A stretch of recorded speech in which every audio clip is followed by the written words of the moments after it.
যে সাহাবীকে আপনি পছন্দ করেন না, কিছু কিছু ভাইদের বলছি যে হযরত আমিরে মুআবিয়া রাদিয়াল্লাহু আনহু, ওনার নাম শুনলে এত খারাপ লাগে আপনার। আপনি কি জানেন উনি ইন্তেকালের আগে কিছু লোককে জড়ো করে বললেন, হে আল্লাহর হাবিবের আদরের উম্মতেরা, তোমরা শোনো, আমি হয়তো কিছুক্ষণের মধ্যে ইন্তেকাল করব, আমার কাছে দয়াল নবীজির কিছু নখ মুবারক আছে, তোমরা আমি ইন্তেকাল করলে আমার সিনার ভিতরে দয়াল নবীজির সেই নখ মুবারকগুলি রেখে দিবে। সুবহানাল্লাহ। এই নখ মুবারকগুলো তিনি কোথা থেকে পেলেন? আপনি পড়েন, স্টাডি করেন, দেখেন আল্লাহর হাবিবের হস্ত মুবারক এবং কদম মুবারকের নখ মুবারকগুলি কর্তন করার যে খেদমতের দায়িত্ব, এটা আমিরে মুআবিয়া রাদিয়াল্লাহু আনহু ছিল। আপনি এটুকু চিন্তা করেন যে কতটুকু কাছের মানুষ হলে এই বিশেষ খেদমতটা করানো হয়। সবাইকে দিয়ে কি এই ধরনের খেদমত করানো হয়? আমিরে মুআবিয়া রাদিয়াল্লাহু আনহু ওই ধরনের একজন সাহাবী ছিলেন, যিনি দয়াল নবীজির চুল মুবারক বড় হয়ে গেলে নবীজির আদেশে সে চুল মুবারক কাটতেন, নবীজির নখ মুবারক কাটতেন। তিনি ইন্তেকালের আগে বলেছেন, দয়াল নবীজির সেই নখ মুবারক চুল মুবারকগুলি আমার সিনার মধ্যে রেখে দিও, আমি কবরের মধ্যেও আল্লাহর হাবিবের এই চুল মুবারক নখ মুবারক নিয়ে সেই কিয়ামতের আগ পর্যন্ত এই জিনিসগুলি নিয়ে আমি শুয়ে থাকতে চাই। সুবহানাল্লাহ। এই জন্য সাহাবাই কেরামের প্রেম ভালোবাসার আমরা কি দেখেছি? আমরা আর কি করি? ইয়া নবী সালামু আলাইকা দেখে আপনার মাথা নষ্ট হয়ে গেছে, নবীজির নাম শুনে চুমা খায়, এটুকু দেখে আপনার কত যন্ত্রণা হয়ে গেছে।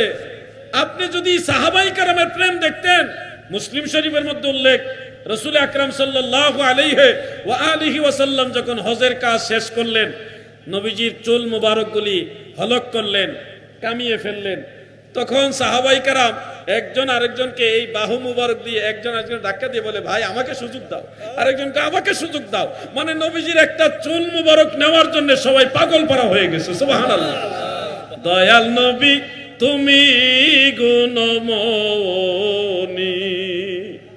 পাপী লোক তারাইবেন বলে গো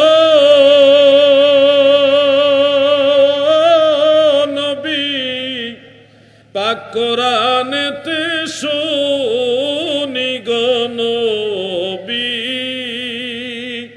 দয়াল নবী তুমি গুণমণি।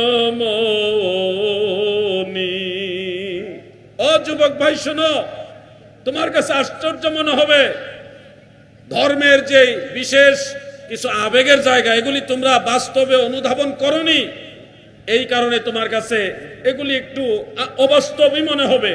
একবার দয়াল নবীজি একজন সাহাবীকে নিয়ে বসে আছেন, হঠাৎ আল্লাহর হাবিব তৃষ্ণা অনুভব করলেন, পিপাসার্ত হয়ে একজন সাহাবীকে বললেন, তুমি ওই জায়গায় যাও, গিয়ে বকরির দুধ দহন করে নিয়ে আসো, যাও। ওই সাহাবী আল্লাহর হাবিবের আদেশ মানলেন, দাঁড়ালেন, ওইখানে তাকায় দেখে কোনো বকরির কোনো অস্তিত্বই নাই, কিন্তু আল্লাহ রসুল বলছে ওইখানে যাও, ওইখানে যায় বকরির দুধ দহন করে নিয়ে আসো। নবীজি বলছে যাও, দুধ দহন করে নিয়ে আসো। আল্লাহর হাবিব বলছে, উনি দেখে কোনো বকরি নাই, কিন্তু নবীজি বলছে যাও, কোনো প্রশ্ন করে নাই, ইয়া রাসূলুল্লাহ বকরি নাই এই ধরনের কথা বলে নাই। নবীজি বলছে নিশ্চয়ই ওখানে বকরির দুধ পাওয়া যাবে, নাহলে আল্লাহর হাবিব বলতে পারে না।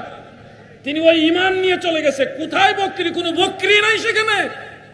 তিনি ওইখানে গিয়ে দাঁড়াইছে, দাঁড়ায় ভাবতেছে, আল্লাহর হাবিব আমাকে পাঠালো, আমি তো ঈমান নিয়ে আসলাম নবীজির কথার উপরে, এখানে তো কোনো বকরি নাই, আমি কোথা থেকে দুধ নিব, একটু চিন্তা করতেছে।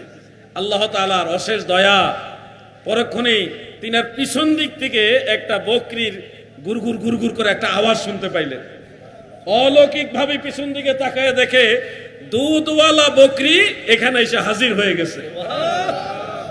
তিনি চোখের পানি ছেড়ে দিয়ে ওই বকরির দুধ দহন করলেন, কোনো নড়াচড়া নাই, বকরি যেন দুধ দেওয়ার জন্য এসছে। দুধ দহন করার পরে ওই সাহাবী পাত্র ভরে দুধ নিয়ে যায় আর চোখের পানি ফেলে যে মদিনাওয়ালা আল্লাহর হাবিব এমন একজন মহান নবী, যেখানে বকরি নাই সেখানেও বকরি পাইলাম, দুধ দহন করে আমি এখন রওনা দিলাম, এই বকরি কোত্থেকে আসলো?